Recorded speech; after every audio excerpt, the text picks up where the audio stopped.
Bem, vamos lá, pessoal, vamos lá aí. Então, boa tarde, uma boa tarde aí. Vamos, né, fazer mais uma apresentação. Vamos fazer sobre como é que você pode iniciar uma aula para que sua aula seja de qualidade com o uso do recurso perguntas de motivação. Então, vamos lá. Em apresentações anteriores, quando eu comecei essa sessão de dar dicas, né, de como você pode iniciar uma aula de qualidade, e que você pode utilizar junto com a metodologia de ensino do espaço docente-aprendiz. Então, eu sempre falo em todas as minhas apresentações que o espaço docente-aprendiz, ele trabalha, ele hospeda a metodologia de ensino, né? Ele hospeda duas ferramentas, né? Duas ferramentas que podem salvar o ensino no Brasil. Então, vamos dizer que esse aí, vamos dizer que é o slogan, né? Que o espaço docente-aprendiz adota, né? E a esperança de que o profissional de ensino ele chegue na sala de aula e consiga iniciar uma aula de qualidade. De como ele pode iniciar uma aula fugindo, não adotando mais métodos já ultrapassados, que você inicia a aula com conceito e definição, ou seja, não começar da teoria, fazer o contrário. Quando você utiliza a metodologia de ensino do espaço docente-aprendiz, que é a introdução motivacional, então são duas ferramentas, é a introdução motivacional e a interdisciplinaridade. Antes disso, eu, eu quero só aqui falar aqui, publicar aqui, do que já foi dito, né, das apresentações que foi feita com outros recursos. Então vamos lá. Ó, eu já falei a respeito do recurso revista, então tá aqui, ó. Eu coloquei, anotei aqui, ó. Eu já utilizei o recurso revista, tá aqui, ó, revista, jornal, utilizei enciclopédia, livro, TV e rádio, né? Agora vamos falar de perguntas de motivação. Então vamos ver aqui. É assim, perguntas de motivação. Ah, eu quero iniciar uma aula utilizando perguntas de motivação. O que que acontece? Vamos ver. Eu quero ver quando a gente fala de perguntas de motivação, eu vou pegar assim um exemplo, eu vou seguir aqui algumas etapas, vou falar assim, eu vou começar com a primeira etapa, só para ter ideia. Perguntas de motivação é assim: perguntas de motivação é que, por exemplo, você está assistindo um programa de TV, alguns programas de TV que trabalham com plateia, né, e que fazem enquete, e que o apresentador faz a pergunta e se o participante acertar a resposta, ganha um prêmio, né, ganha uma premiação, né, variados prêmios, né. Ah, outra pergunta, pode ser um prêmio, né, em forma de, sei lá, de eletrodomésticos, né, ou então prêmio em forma de dinheiro, tá? Então, vai lá, são feitas as perguntas, então aí coloca ali a pergunta na tela. Então, aquela pergunta ali, o que que acontece? Aí, quando um profissional de ensino, né, que segue uma metodologia de ensino eficaz, ele vai olhar aquela pergunta que está ali na tela, que aparece na tela, né, para o telespectador, e o que que vai acontecer? Ele vai utilizar para o telespectador, né? Vai utilizar para o telespectador e eu vou e ali aí está ali a pergunta que é feita. Eu me lembro que foi perguntado assim, que foi perguntado foi feita uma questão associada à aula de ciências, né?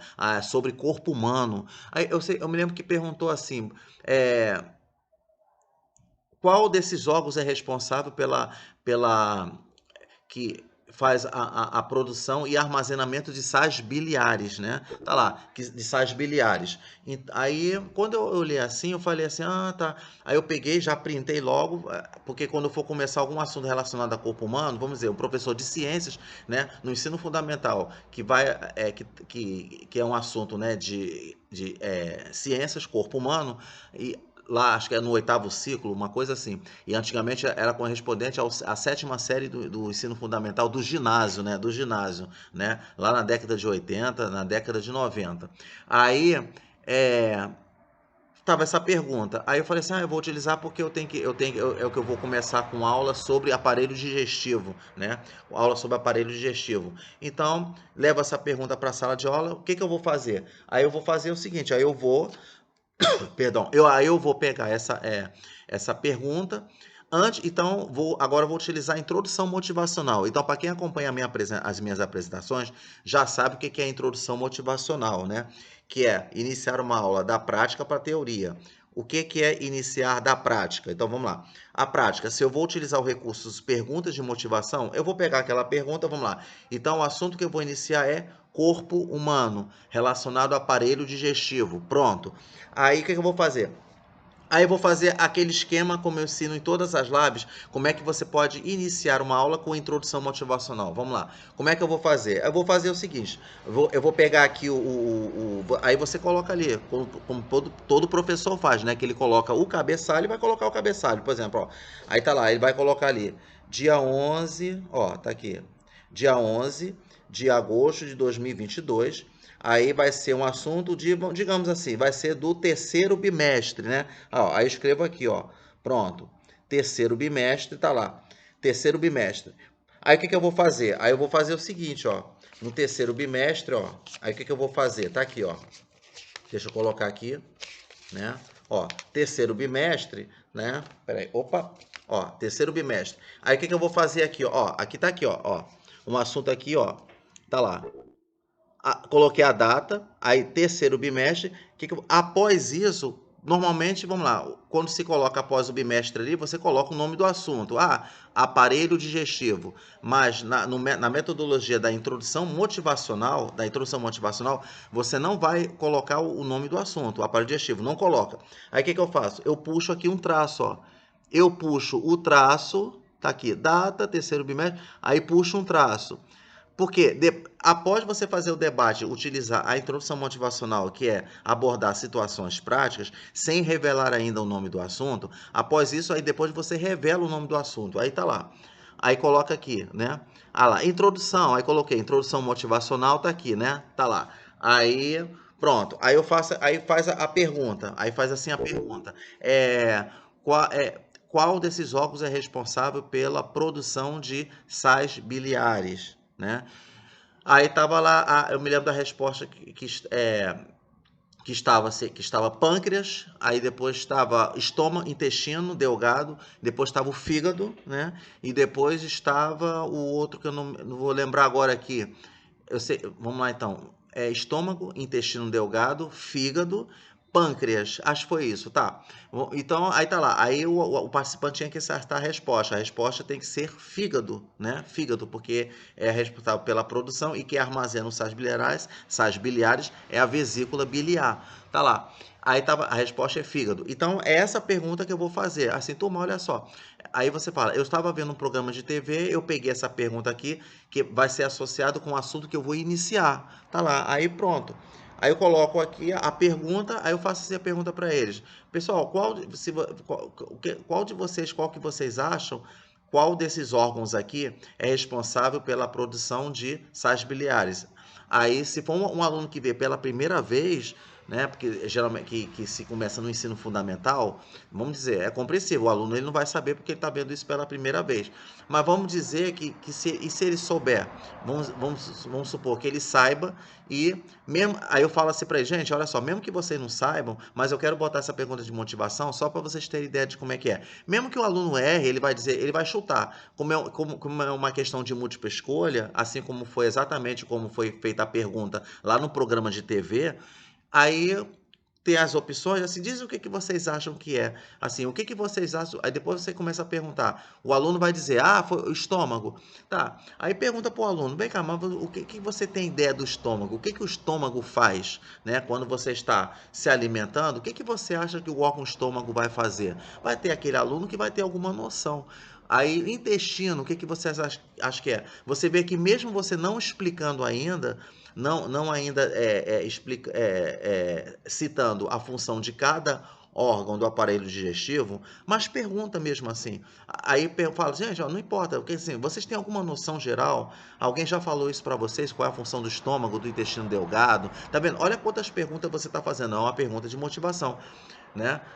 Intestino delgado, fígado, o que o fígado faz? O que vocês acham? Por que nós temos fígado? Né? Faz essa pergunta.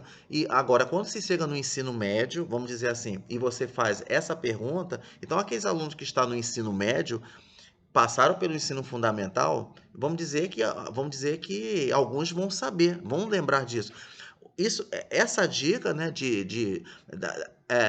do espaço docente aprendiz que utiliza perguntas de motivação, isso pode ser dado também em universidade, não é só ligado ao ensino fundamental, ao ensino médio, pode ser também dado na universidade, né? Que quando você pega alunos ali do primeiro período, na área de ciências da saúde, você pega alunos do primeiro período lá, que é medicina, enfermagem, nutrição, biologia, fisioterapia, então você pega os alunos, né, lá que passaram no vestibular, são calouros e pronto. Aí você vai e faz essa pergunta para eles para ver.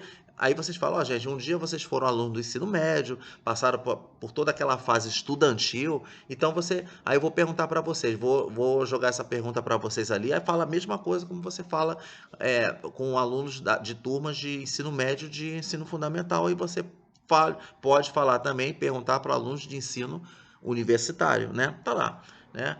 Então, principalmente para quem vai seguir áreas de saúde, beleza.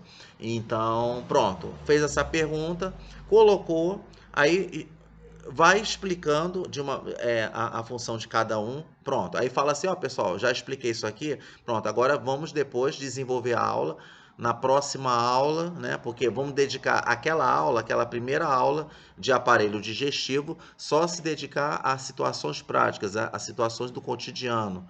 Pronto, beleza, vai explicando tudo, né? Pronto, tá aí. E após isso, após você explicar tudo isso de forma prática, né? Colocando situações práticas, você vai agora, depois você revela, gente. Então, após ter feito todo o debate, pronto. Agora eu vou iniciar, Agora eu vou colocar aqui já o nome do assunto. Então, o nome do assunto vai ser aparelho digestivo. Pronto, acabou. Tá aí. É assim que faz, utilizando o recurso de perguntas de motivação. Então, vamos lá. Vamos então agora seguir aqui as etapas, né? Então, deu um pontapé inicial aí de como se usa perguntas de motivação, né? O objetivo aqui dessa apresentação. Vamos lá. Eu falei, eu peguei aqui, né? Fiz um planejamento aqui, tá aqui, escrevi tudo direitinho aqui, para saber o que eu vou falar, né? Para ficar tudo organizado aqui, não fazer um improviso, né? Vamos lá. Vamos ver aqui. Eu coloquei assim, primeira etapa. Vamos lá. Então, para poder ter ideia do que é pergunta de motivação.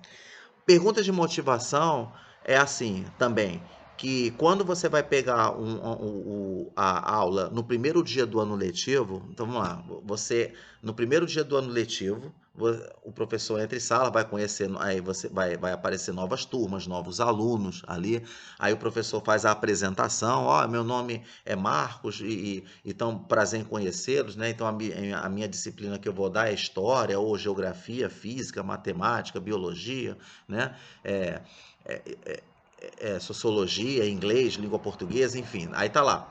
Então faz as apresentações, né, como é feito, vamos dizer, a gente segue, né, como se fosse seguindo um protocolo, normal isso aí. E aí o que acontece? Então no primeiro dia do ano letivo, como é que você pode utilizar perguntas de motivação? Então vamos lá. Vamos dizer assim, então se eu sou, por exemplo, se eu sou um professor de vamos dizer assim, vamos pegar aqui a disciplina aqui. Por exemplo, se eu sou um professor de filosofia, vamos lá, se eu sou um professor de filosofia, aí eu vou entrar em sala de aula, vai lá, aí o que se pode fazer? Qual é a sugestão que se pode fazer quando se vai conversar com aquela turma pela primeira vez que o professor está conhecendo, né? É falar assim, da própria disciplina, perguntando assim, por que vocês têm que aprender filosofia? Por que aprender filosofia, né? E por que você tem que aprender física? Por que você tem que aprender história? Por que você tem que aprender geografia, né? Então, por que você tem que aprender assim? Então, fala da própria disciplina, assim. Qual é a razão de você está ali assistindo uma aula relacionada à matemática, tá lá assuntos de matemática, né? E aí pergunta, por que vocês têm que aprender matemática? Então, qual é a razão de vocês terem a matemática, mesmo que você não, depois que você não for utilizar a matemática fora da escola, e porque você vai trabalhar em outras áreas, como administração. Eu vou trabalhar em áreas que não tem nada a ver com matemática.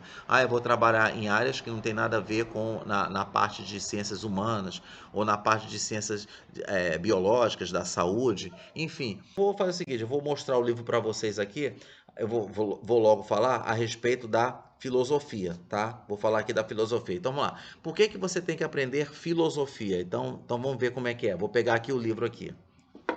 Ó, então tá aqui, ó. Peguei aqui o livro, ó. Tá aqui o livro. Então vamos ver aqui, né? Vamos falar aqui, ó. A respeito aqui, eu peguei um livro aqui que é de filosofia. Olha só que interessante que fala. Você vê que ele já faz aqui a pergunta logo na primeira página, aqui na página que fala sobre apresentação, né? Como todo livro tem, todo livro escolar tem. Aí tá lá. Aí fala aqui assim, ó. Vamos ver aqui, ó.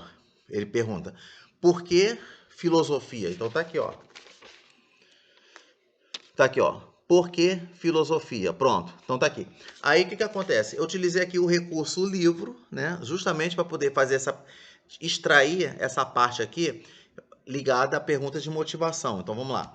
Aí a gente fala assim: ao ver filosofia como disciplina do currículo da sua escola, talvez você se pergunte por quê. Tá vendo? Ó, os porquês, porquê, quando você faz muitas perguntas relacionadas ao porquê, é uma pergunta de motivação. Achando talvez que só os alunos de ciências humanas deveriam se ocupar dela e não os engenheiros, médicos, técnicos e profissionais da área de ciências exatas ou biológicas, né?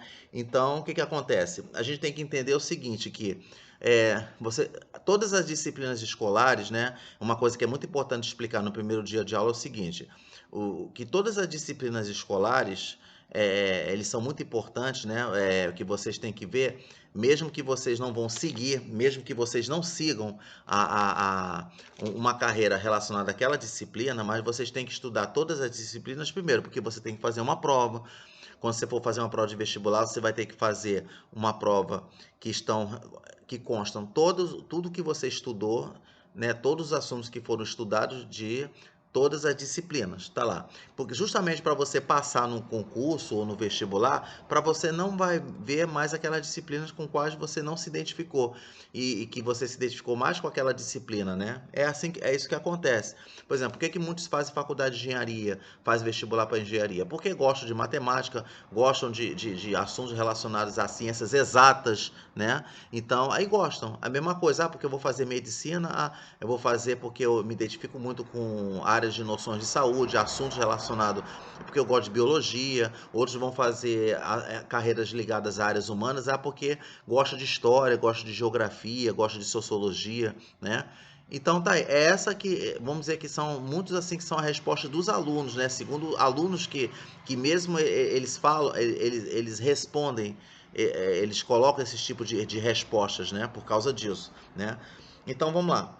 Aí ele fala assim: a inclusão da filosofia no curso secundário, né? No caso ele está falando do ensino médio, né? Não só é necessária, como também deveria ser obrigatória a todos os alunos, né? Por ser muito importante para a sua formação geral. O que quer dizer com isso, né? Aí, então, vamos supor, o professor de filosofia, ele está falando da sua própria disciplina, por que é importante estudar filosofia, né? Aí o que acontece? Aí a filosofia ajuda a promover a passagem do mundo infantil ao mundo adulto, estimulando a elaboração do pensamento abstrato, ou seja, pensamento abstrato, pensamento crítico, ou seja, o aluno ele tem que desenvolver questionamentos, né? Ele tem que, quando o aluno tira uma dúvida, quando ele está fazendo uma pergunta, é porque ele está entendendo a matéria. Então, mesmo assim, ele começa a gerar dúvida, ele começa a fazer perguntas de motivação, tá tirando dúvida com o professor, né? Então, quando você está tirando dúvida, o aluno quer tirar uma dúvida, quer fazer uma pergunta, é considerado uma pergunta de motivação, tá? Aí, vamos ver. Se a condição do amadurecimento é a conquista da autonomia no pensar e no agir, muitos adultos permanecerão crianças caso não exercitem desde cedo esse olhar crítico sobre si mesmo e sobre o mundo, tá? Então você vê que esse olhar crítico sobre si mesmo e sobre o mundo, você vai fazer um olhar crítico sobre você mesmo e sobre o ambiente, né, do qual você participa, né? Então isso aí vamos dizer que seja uma das ideias do estudo da filosofia, tá? Então o que que acontece? E aí, olha só, uma coisa que eu achei muito interessante, que deve ser sempre falar de sala de aula, que é o seguinte, né? Por isso, qualquer que seja a sua atividade futura, seu projeto de trabalho, você como pessoa, como cidadão, precisa da filosofia para o alargamento da consciência crítica, para o exercício da capacidade humana de se interrogar e para uma participação mais ativa na comunidade em que vive. Isso significa o seguinte, né? O que eu interpretei aqui, né? Ter lido aqui esses parágrafos aqui que eu li aqui agora, né? O que eu interpretei é o seguinte, que quando você está estudando filosofia, você está utilizando uma das principais ferramentas, né, no estudo da filosofia, que é a utilização do raciocínio, né? A utilização da razão, né? O que acontece? Quando você estuda filosofia, a disciplina filosofia, eu até fiz uma anotação aqui. Eu fiz uma anotação aqui, deixa eu ver onde é que está. Eu já até adianto aqui, né? Tá aqui. Deixa eu ver se eu coloquei aqui. É que eu falei a respeito aqui de que a filosofia ela é considerada o pai de todas as demais disciplinas. Por quê? Porque deixa eu ver se eu coloquei aqui, ó. É, deixa eu ver. Não, se eu coloquei? Não, acho que eu não coloquei, não. Eu só falei aqui, mas não coloquei, não. Tá, não tem problema não. Então, olha só. Então, ela é considerada o pai de todas as outras disciplinas, né? Por quê? Isso porque você vê que como a filosofia ela ajuda a desenvolver o raciocínio, a interpretação, né? Então, vamos dizer que, e junto também com a língua portuguesa, não, a língua portuguesa é a disciplina que trabalha com fazer trabalhos com interpretação, né? A escrita correta, né? Por que você tem que interpretar? Porque quando você está interpretando um texto, quando você vai apresentar algum trabalho na sua empresa, quando você vai fazer alguma palestra, ou então quando você vai ser pesquisador, né? Então você vai trabalhar com a área de pesquisa, e então você tem que ler um texto e interpretar o texto, né? Por exemplo, igual como eu fiz aqui, eu peguei aqui, eu li aqui, ó, eu peguei aqui, eu li os trechos, ó, eu fiz a leitura, pronto. Aí a partir daqui eu estou fazendo a interpretação, né? Então, o que acontece? A filosofia ela serve para você desenvolver o seu raciocínio lógico, ajuda você a ter raciocínio lógico, ajuda você a pensar, né? E não ser um cidadão passivo, você tem que ser ativo, né? Você tem que questionar, né? Você tem que fazer uma crítica, não aceitar tudo o que está escrito ali. Você pode até discordar do autor, né? Sendo que na língua portuguesa ela tem uma ressalva, que quando você está lendo um texto de língua portuguesa, você tem que ir de acordo com o que o autor está falando. Mesmo que você discorde do autor, mas na hora que você vai responder as questões ali, porque é de concurso vestibular, você tem que concordar com o autor. Porque é só, segundo o autor, por isso que eles botam assim, ó, segundo o autor, e isso na aula de filosofia é ensinado, né? A filosofia, ela ensina você também vamos dizer, um professor de filosofia, ele vai chegar para o aluno e vai dizer assim, olha, tem duas formas de você fazer a interpretação. Você tem que fazer uma interpretação sua, discordando do que está sendo falado ou escrito, mas quando você for fazer um concurso vestibular ou um concurso público, aí quando você começar a ler um texto de interpretação ali, uma interpretação de texto, você vai ter que, você não discorda do autor, você concorda com ele, porque fala segundo o autor o que ele acha que é. Então você tem que ir na cabeça do autor, né? É isso que acontece, tá? Então, tá vendo como é que é bacana você falar a respeito de tudo isso, tá? E você utilizando, né? E isso aí o que faz, né? É quando você adota uma metodologia de ensino eficaz, tá? Então, é isso, pronto. Então tá aí. Então peguei na parte de filosofia aqui, né? Então vamos lá. Então, isso que eu falei, por que você tem que aprender biologia? Porque você tem que aprender história, geografia? Fala da própria disciplina no primeiro dia do ano letivo. Por exemplo, inglês, por que você tem que aprender inglês, né? Quando você aprende um outro idioma, o que acontece? Você sabia que quando você aprende um outro idioma, pode ser inglês, francês, espanhol, italiano, né? Além da língua portuguesa, quando vocês aprendem um outro idioma, você está desenvolvendo o cérebro, tá? Então, aprender um outro idioma, mesmo que for aprender noções básicas lá na disciplina lá da escola, que está ensinando inglês, você fica perguntando, por que eu tenho que aprender inglês? Eu não vou utilizar inglês no meu dia a dia. Aí tem aluno que fala que vai aprender inglês à toa e tudo.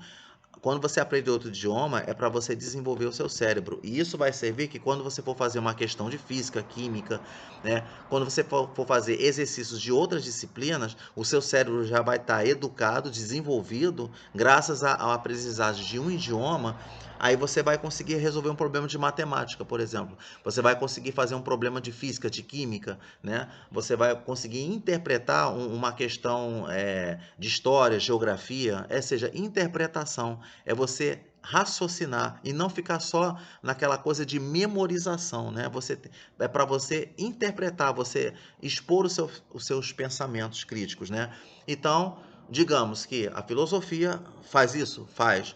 Inglês, francês, qualquer outro idioma, quando você aprende, ajuda a desenvolver o cérebro. Na mesma coisa com a língua portuguesa. Tudo, enfim, quando você está assistindo aula de todas as disciplinas, né, é para justamente que quando você sair da escola, você já sai com a capacidade de você interpretar as coisas, de você exercer o seu pensamento crítico, né, expor suas dúvidas, seus questionamentos, tá? Aí, o que acontece? Então, só para então vamos lá. Eu costumo falar, né, nas minhas aulas o seguinte, né? Eu costumo falar nas minhas aulas a respeito, né, que quando eu envolvo a disciplina de filosofia, só faço um comentário, né, na disciplina de filosofia, porque minha área é biologia, né? Então vamos lá. Mas quando eu vou falar a respeito de filosofia, por quê? Porque é abordado um assunto que é sobre bioética, que trata da conscientização a respeito de clonagem, né? Que fala a respeito de assuntos assim que são muito polêmicos, né? Porque será que é legal que os dinossauros voltem, ou seja, fazendo vários questionamentos. Então, o que acontece? Então, quando eu vou ensinar na parte de bioética, porque está ligado à ética, e a ética é um assunto de sociologia e de filosofia. Eu costumo dizer assim, por exemplo, eu vou fazer aqui, né? Tá aqui, ó. Eu já tinha feito aqui, tipo assim, um trevo, ó. Tipo assim, um trevo, ó. Como se fosse assim, fazendo assim, ó. Ó, um traço aqui, ó. Tá aqui, ó. Eu costumo falar assim para poder entender o que é filosofia, né? Você tem aqui um traço aqui, ó. Você puxa um traço aqui. Aí você puxa um outro aqui. Aí você tem esse traço aqui. Desse aqui, ó, já tá aqui ele, ó. O que eu fiz? Aí eu pego essa parte aqui, essa reta vertical aqui, ó. Eu prolongo ela, ó. Eu prolongo ela aqui, ó. Então ela tá aqui. Então, para que eu vou fazer isso, né? Eu vou fazer isso pelo seguinte, né? Porque eu vou pegar aqui, aí eu coloco o sim, nesse traço eu coloco, nessa reta eu coloco o sim e aqui coloco o não, tá aqui. E nesse meio aqui eu coloco o talvez, tá lá, eu coloco aqui o talvez, no campo do talvez. Isso que significa o seguinte, que você pode falar sim, responder não, e se você tiver em dúvida entre o sim e o não, tipo, se você estiver por cima do muro, digamos assim, você fica no campo do talvez. Então você vê que esse campo do talvez aqui, ó, esse campo do talvez é justamente o campo das dúvidas, dos questionamentos, das reflexões que você faz, né? Então é ali onde está a disciplina de filosofia. É isso que a filosofia, vamos dizer, explicando através do esquema aqui, né? Você entende por que você aprende filosofia, tá? Então você vê como é que é interessante aqui. Então a gente vai com várias perguntas que são feitas aqui, ó. Então vamos pegar aqui outras perguntas aqui. Quer ver, por exemplo, né? Você tem perguntas. Eu falo assim, então começando aqui, vou começar aqui fazendo algumas perguntas aqui, tá? Eu vou associar com o assunto, vamos lá. Por exemplo, quando eu vou pegar sobre o estudo do esqueleto, né? Então vamos ver, o estudo do esqueleto como é que é? Então vamos ver como é que é. Por exemplo, então vamos lá, estudo do esqueleto. O que acontece? Por que eu coloquei esse assunto, o estudo do esqueleto? Então vamos lá, eu sou um professor de ciências, sou um professor de biologia. Então eu quero começar falando a respeito de sistema locomotor, sistema esquelético. Pronto, eu vou falar assim, sistema locomotor, sistema esquelético. Faça aquele mesmo esquema, né? Aí eu vou pegar, cadê o papelzinho aqui? Ah, tá aqui, né? Deixa eu ver aqui. É isso aqui, ó, pronto, tá aqui, ó. Vou fazer o mesmo esquema, vou colocar a data, vou colocar, o assunto do sistema locomotor é um assunto de segundo bimestre. Tá lá, aí coloco data, aí coloco embaixo ali, segundo bimestre. Puxo um traço, né? Puxo o traço, não revela ainda o nome do assunto. Após isso, você vai colocar perguntas de motivação, já que eu estou utilizando o recurso perguntas de motivação, tá? Vamos lá, perguntas de motivação, o que eu vou fazer? Aí eu vou pegar aqui, ó, começo a falar aqui. Deixa eu pegar aqui. Por que eu tô falando de sistema esquelético, porque eu peguei aqui uma agenda, essa agenda aqui, olha só, agenda, ó. Eu peguei aqui, eu estava aqui vasculhando aqui a agenda, né, paginando, aí eu encontrei aqui, ó. Eu encontrei esse esquema aqui do esqueleto, ó, que fala aqui do, né, o esqueleto aqui é referente ao sistema esquelético, né, que faz parte do sistema locomotor. Tá lá, sistema esquelético, né, ó, articulação, né, alavanca, vamos dizer assim, né, articulação, tá lá, sistema esquelético aqui. Quando eu olhei aqui, só de olhar isso aqui, aí falar. Aí vamos supor que numa aula assim, quando você tem assim numa aula, principalmente assim numa aula para alunos universitários, né, de medicina, enfermagem, odonto, né, tudo ligado à área de saúde, né, até professor de educação física, né, até professor de biologia, assim, que vai fazer carreira de biologia, educação física, vai ver corpo humano na universidade, tá lá. Então, o que que acontece? Quando lá o que que acontece, né? No estudo universitário, aí o aluno, né, ele estuda ossos, né? Os vários tipos de ossos aqui, os nomes dos ossos que tem aqui, tá lá. Você está estudando aqui, ó, os nomes que tem que saber, né, dos ossos. Aí você tem que saber onde é que fica a vértebra cervical, que é aqui, né, vértebra cervical, clavícula, os nomes aqui. Aí você tem o úmero, né, úmero, aqui, ó, úmero, né? Ó, isso aqui é o úmero, né? Tá lá. Aí, enfim, né?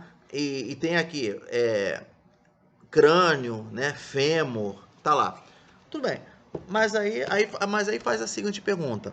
Mas por que você está estudando sistema esquelético? Vamos dizer então que eu vou iniciar uma aula de sistema esquelético. Mostra o cartaz do esqueleto. Ó, gente, eu vou mostrar aqui para vocês o esqueleto.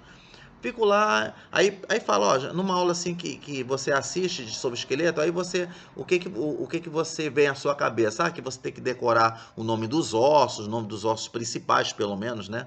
Decorar o nome dos ossos, tem que saber tudo isso. Mas aí, para que você estuda? Aí vem a pergunta, mas para que você estuda sistema esquelético? Mas para quê? Mesmo que você não for utilizar esse conhecimento na sua vida fora da escola, porque você vai trabalhar em outra área. Mas, mas por que você tem que ter noção de esqueleto, né? Por que nós temos esqueleto, né? É uma pergunta de motivação. Aí vai mais longe ainda. Aí eu coloquei uma pergunta aqui que fala assim, ó, que alterações podem ocorrer no organismo humano durante uma viagem espacial? Olha só, agora aí vocês entendem que quando um astronauta, né, quando ele está lá numa região onde tem a gravidade zero, o que que acontece? Numa região de gravidade zero, ele dentro da nave pode perceber que ele está fazendo sempre atividade física. Tem uma esteira lá que o astronauta está sempre usando a esteira. Ele tem que levar alimentos, né, ricamente em cálcios, proteínas, de todos os nutrientes, né, essenciais, né? Então, o que que acontece? Ele tem que estar fazendo sempre atividade física. Por quê? Porque o ser humano que fica não só o ser humano, né? Outros animais também, né? Vertebrados, né? Que, que fica numa região de gravidade zero, começa a haver desgaste ósseo, né? Então, porque fala, e pode ter alterações, sim.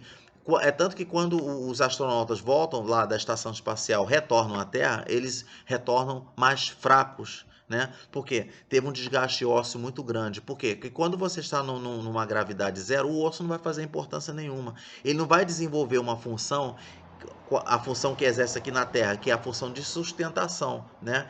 Ele tem que exercer uma função de sustentação para sustentar, vamos supor, sustentar o nosso órgão, o nosso corpo contra a gravidade. Mas quando você está numa gravidade zero, o que que acontece?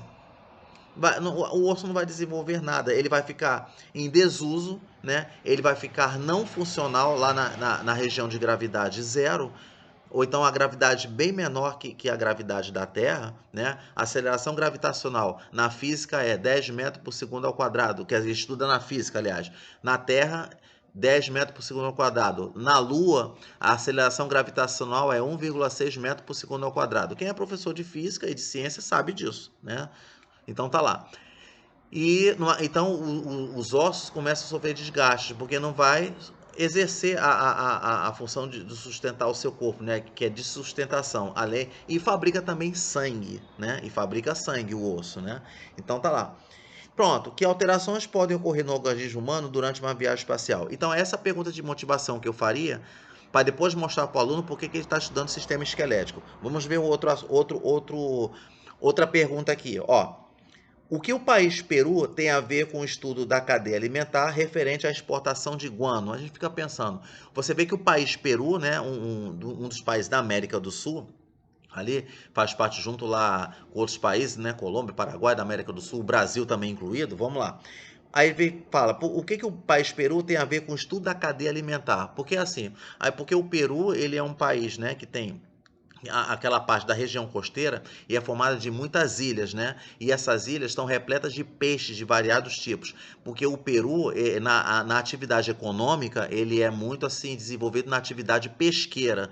O que que acontece? Muitos peixes, o que que você entende? Atraem muitos predadores, né?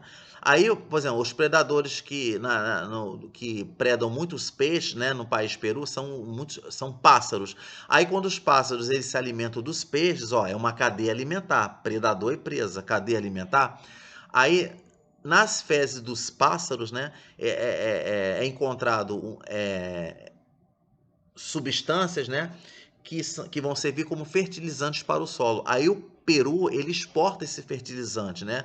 Ele usa a exportação. Então você vê, isso aí gera uma economia grande, né, para o país Peru. Então você vê que, ó, lembra que eu falei no início lá a respeito da interdisciplinaridade, que eu interrompi, não acabei completando sobre interdisciplinaridade? Pronto, encontrei aqui.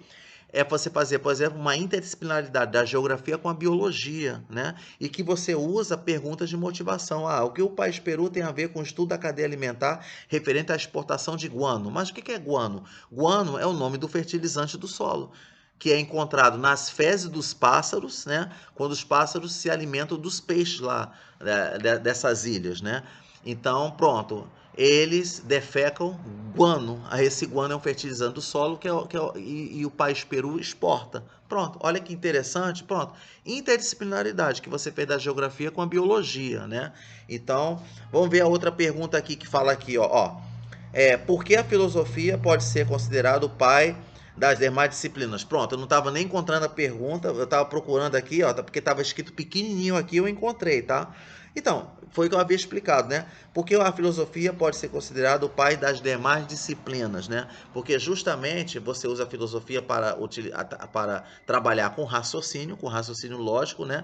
O uso da razão, e isso vai ser importante para você conseguir desenvolver entendimento, compreensão das demais disciplinas. Então, é isso que a filosofia faz, né? Ajuda você a desenvolver o pensamento crítico, tá? Então, pronto, encontrei aqui e já dei a resposta, né? Aí, tá lá. Aí ele fala assim, quando você tem... Ah, olha só, o outro assunto aqui, que é referente à fotossíntese, olha só o que acontece, gente. No caso, referente à fotossíntese, é assim,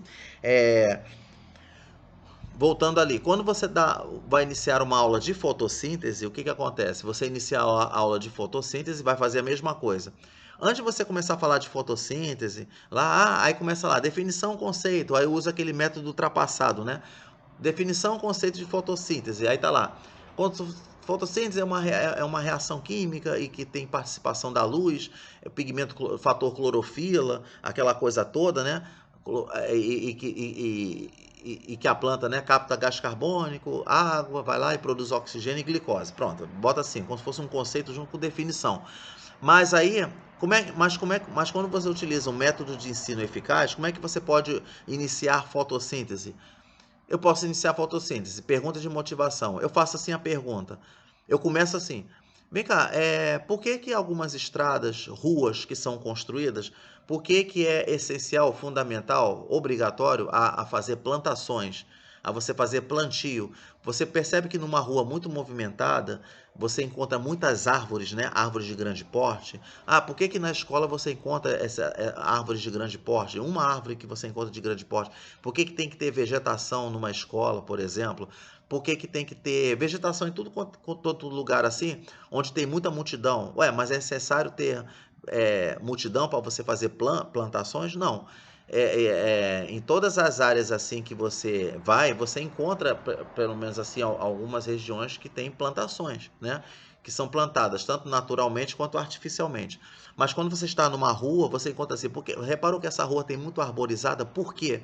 Né? Uma rua que passa muito carro, muito movimento de carros, eles, né, são veículos que são fontes de poluição, né? Porque exalam gás carbônico, mas para a planta é boa, aí a planta pega o gás carbônico, captura o gás carbônico junto com a água que já tem lá no subsolo, vai lá, faz aquela reação química toda, aí o professor explica, né? Depois na teoria. Mas por enquanto usa-se pergunta de motivação para criar um clima de mistério, tá? Isso que é legal nas perguntas de motivação. Então você vê, é outra pergunta que é feita, por que aí fala, nossos avós falavam que você colocar planta dentro de casa faz mal e muitos acreditam, né? Porque que isso acontece, né? Então você vê como é que é importante você estudar fotossíntese por causa disso, para poder desvendar esses mitos, né? Para você desvendar, né? Onde está o mito, onde está a verdade. Então você vê, então planta não faz mal dentro de casa, de forma alguma, né? Então isso aí o professor de biologia ele vai explicar e tudo, né? Então eu estou dando apenas a dica, né? Tá? Vamos ver então. Vamos ver outra pergunta que é feita. Então tá lá, foi feita aqui, né? Pronto, feito direitinho aqui, tá lá. Aí, pronto. Por exemplo, você vê que existem perguntas chocantes, impactantes, né? Aí eu peguei uma outra parte aqui que fala aqui, ó, de perguntas chocantes, impactantes. Eu me lembro que quando eu estava assim, na minha época, quando eu fiz o vestibular, eu nunca vou me esquecer, que eu me lembro muito bem que quando um candidato, né, ele estava na mesma sala que eu, lá fazendo assim o vestibular. Eu me lembro que ele fez a seguinte pergunta assim, né? Eu até anotei aqui, né, para poder não esquecer. Aí ele falou assim: o que a educação física tem a ver com a biologia? Ele perguntou isso, né? Ele perguntou. Aí eu olhei assim tudo. Aí eu me lembro que o examinador, porque só faltavam 4 alunos para poder entregar a prova, né? Então sobraram 4 alunos na sala. Aí quando foi feita essa pergunta, o examinador, né? Aliás, o fiscal, né, examinador não, perdão, o fiscal, ele falou assim, mas aí você tem que ver como é que você vai saber trabalhar com o corpo humano, com enzimas, eu me lembro muito bem que ele falou isso, né? Aí ele é, então, quer dizer, é uma pergunta assim, porque como assim que educação? Ele perguntou o que é educação física, porque a faculdade, o vestibular que ele fez, que eu me lembro que é para educação física, né? Então ele perguntou isso, o que é educação física tem a ver com a biologia? Tem muito a ver com a biologia, não precisa nem explicar isso aí. Ainda mais assim quando você estuda corpo humano, né? Quando você vai estudar ali o corpo humano, então, quem vai fazer faculdade de educação física vai ver os mesmos assuntos, né, que um aluno da área de saúde vê: medicina, odonto, enfermagem, fisioterapia, nutrição, né?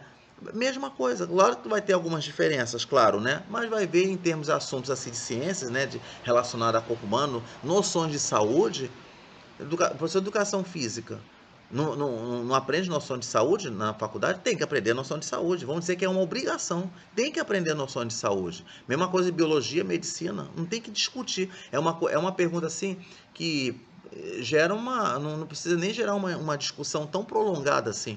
É só dizer, você não estuda corpo humano? Né?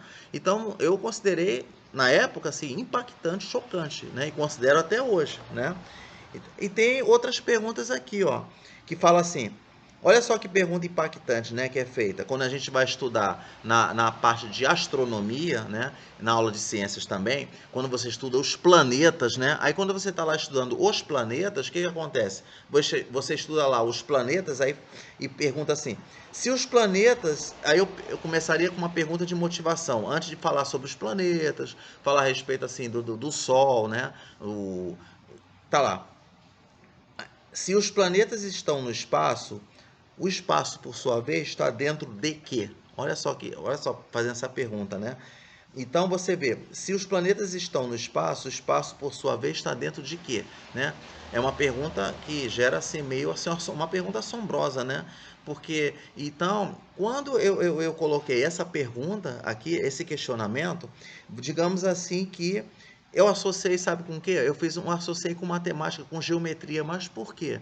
Porque imagina, quando você vê, o que você tem de noção de espaço, né? Quando você está lá, quando os planetas estão no espaço, aí você tem as galáxias, você tem as estrelas, aí você tem cometas, você tem meteoros, meteoritos, asteroides, né? Aí você olha o espaço assim, vamos dizer que é uma coisa infinita, né? Então isso associou muito com geometria quando você vai estudar reta. Quando você tem o estudo da reta, que é uma dos primeiros assuntos que vai iniciar a aula de geometria, o que acontece? Aí tá lá, o estudo da reta. Então você vê que a reta, quando você estuda ali a reta, né, ele é um ente matemático, né, que estuda ali. Vamos dizer assim, três elementos que você estuda na geometria. Você estuda reta, você estuda ponto, né, e você estuda plano, né? Então tá lá. E ponto, reta e plano. Aí reta, a reta é uma coisa infinita, não sabe onde começa, onde termina, né? Reta, né? Então é a mesma coisa em relação ao espaço, né? Não sabe onde começa, não sabe onde termina. É diferente quando você estuda segmento de reta. Segmento de reta é uma parte da reta, né? É uma porção limitada da reta. É onde tem início e tem fim, o segmento de reta. Reta e segmento de reta são coisas diferentes, tá lá. Então, é tanto que o segmento de reta você estuda na física, né? Porque quando você estuda na física lá na cinemática, quando você tem espaço inicial, espaço final, né? Aí você pergunta para os alunos, vem cá, gente, por que a gente estuda essa noção de reta, né? O que vocês entendem por reta? Por que nós estudamos isso na escola e o que isso tem a ver com o cotidiano? Uma pergunta de motivação que é feita, o estudo da reta. O que isso tem a ver com noção de espaço? Ah, se os planetas estão dentro do espaço, o espaço está dentro de quê, né? Tem alguma coisa a ver com coisa de infinito? Aí, enfim, outra dica que eu estou dando aqui. Aí, tá lá, relacionada à área de cinemática, porque você estuda um corpo se desloca, parte de um espaço inicial e vai até o espaço final. Aí vai lá e desenvolve o percurso, né? O deslocamento, né? Tá lá. Então você vê, tem a ver com segmento de reta, né? Então, aí outra pergunta aqui, olha essa pergunta aqui, outra pergunta impactante, né? Uma pergunta muito famosa que é encontrada até em programas humorísticos, né? Papo entre amigos e tudo, né? Quando você faz um papo informal com amigos, com colegas de trabalho, colegas de rua, seja onde for, né? Faz essa pergunta aqui, ó, essa pergunta famosa aqui. Quem nasceu primeiro, o ovo ou a galinha, né? Quando você vai perguntar na rua, o pessoal sabe, já ouvi falar dessa pergunta e tudo, né? Alguns sabem responder, outros não sabem. E isso tem a ver com o estudo de evolução, com o estudo de filogenética, de filogenia, árvore filogenética. Então, por exemplo, se eu vou começar uma aula de evolução, se eu vou começar uma aula de filogenia, eu já começo a fazer essa pergunta de motivação aqui, ó. Quem nasceu primeiro, o ovo ou a galinha? Alguém sabe me dizer, vamos lá, turma, você sabe me dizer, alguém já sabe a resposta, tem alguns que sabem, outros não, vai debatendo isso. Aí depois no final você revela o assunto que você vai dar. Esse assunto, essa pergunta aqui, embora seja uma pergunta que é configurada como brincadeira, como uma coisa assim que tem muita gente que não acredita, né? Tem muita gente que essa pergunta é gerada de programas humorísticos, que foi criada por um comediante, não. Quem nasceu primeiro, o ovo ou a galinha, isso aí veio do estudo de árvore filogenética, né? Aí tá lá, faz essa descontração com a turma, isso é muito bom de fazer, né? Essa pergunta de motivação, né? Então, aí, vamos ver aqui. Outra pergunta aqui que é feita, tá aqui, ó. Outra pergunta. Você sabia que se não houvesse o estudo de logaritmos, né? Como seria possível o cálculo da quantidade de medicamentos que se deve ingerir, né? Que é identificada na bula do remédio, né? Na medicação, lá na bula, né? Da medicação. Por quê? Você vê que quando você estuda logaritmo, a gente fica pensando, o logaritmo, né? O assunto de matemática, vamos supor, o professor de matemática está iniciando ali assunto de logaritmo, né? Ele está ali assunto de logaritmo, ele vai fazer essas perguntas de motivação, né? Mesma coisa, não revela ainda que é logaritmo. Por exemplo, quando você vai na escala Richter, se você pegar uma fórmula da escala Richter, tem logaritmo, né? Então o professor ele pode iniciar uma aula, usar a introdução motivacional com o uso do recurso perguntas de motivação e perguntar, gente, ó, vamos ver um assunto aqui, mas antes eu vou falar, você sabia que o logaritmo que se não houvesse o estudo do logaritmo, né, não seria possível, por exemplo, fazer o cálculo relacionado a efeitos radioativos, né, a você fazer o cálculo da radiação, que é um assunto muito dado assim em química, né, radioatividade e que tem também fórmulas de logaritmo, né? Então, aí, e tem também na forma de medicamento, tem também logaritmo, que você vai fazer um cálculo da população de animais, né, na natureza, né? Ah, você vai calcular a população de coelhos, tem logaritmo. Logaritmo também é usado quando você vai fazer o cálculo de custo, lucro, né? E tem logaritmo. Na parte de economia, tem logaritmo, né? Então, mas o aluno sabe que é logaritmo. Ele está vendo aquilo pela primeira vez, não tem problema. Começa com uma situação prática. Aí, quando você for para a teoria, quando você for depois desenvolver a teoria, ele vai aprender muito mais. Não só assim porque eu estou falando do logaritmo, mas eu estou usando o logaritmo como exemplo para demais assuntos de outras disciplinas. Porque qual é o objetivo de você utilizar a introdução motivacional? Aí eu estou utilizando aqui perguntas de motivação. Da mesma coisa que você for utilizar outro recurso, jornal, revista, enciclopédia, livro, né? Qual o objetivo? É que quando você for, começa com uma situação prática primeiro, não revela o nome do assunto, torna a repetir, eu sou sempre repetitivo. E depois você revela o nome do assunto e começa a desenvolver a teoria normalmente. Normalmente. Só que quando você for desenvolver a teoria, ele já vai ter noção do que vai estudar. Ele já vai ter noção de que aquilo que ele está estudando tem a ver com alguma situação prática fora da escola. E o aprendizado é bem maior. Ele consegue captar, o aluno consegue entender muito mais quando você utiliza esse tipo de método de ensino, né? Do espaço docente-aprendiz, né? Tá lá. Então você vê, olha quanta coisa serve o logaritmo, né? Aí depois você coloca os pré-requisitos, né? Ó, gente, então para vocês aprenderem logaritmo, você tem que ter pré-requisitos. Você tem que ter noção de equação exponencial, tem que ter noção de função exponencial. Então a gente nunca pode esquecer que quando você está realizando perguntas de motivação, existe também os chamados pré-requisitos, né? Ou seja, para você, mesma coisa que eu falar assim, pré-requisitos.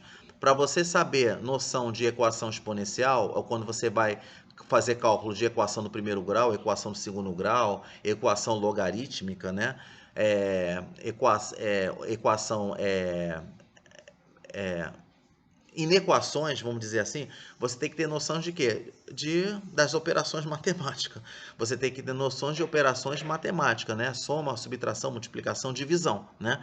Pronto. Olha quantos pré-requisitos precisa ter para você aprender aquele assunto que é considerado um assunto mais complexo, né?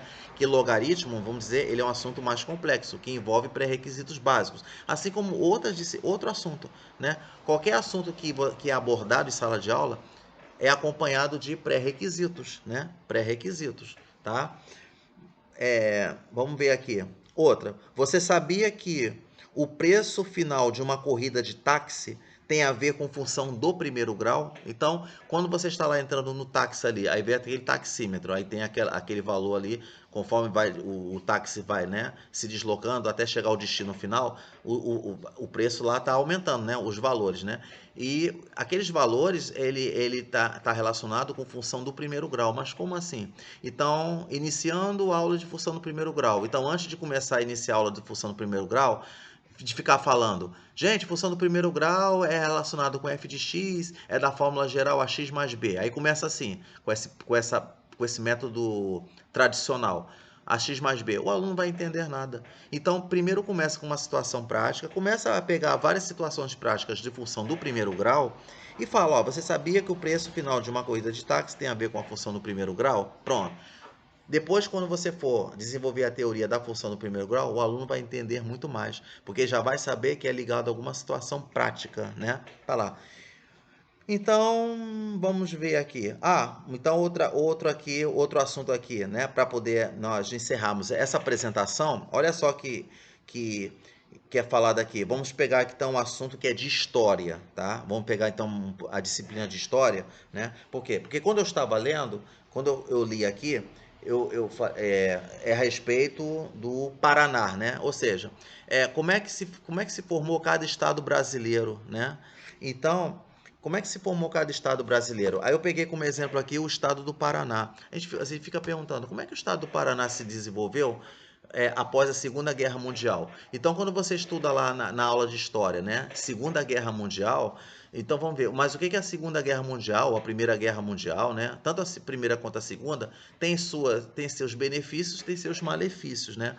Ma- é, é, Aí pergunta, o que o estado do Paraná tem a ver com a Segunda Guerra Mundial, né? Então, quando o professor de história ele vai iniciar uma aula de Segunda Guerra Mundial, o que ele pode fazer? Um exemplo, ele pode utilizar uma pergunta motivacional do tipo, gente, vocês sabem, conhecem o estado do Paraná, né? Aí tá lá, o estado do Paraná.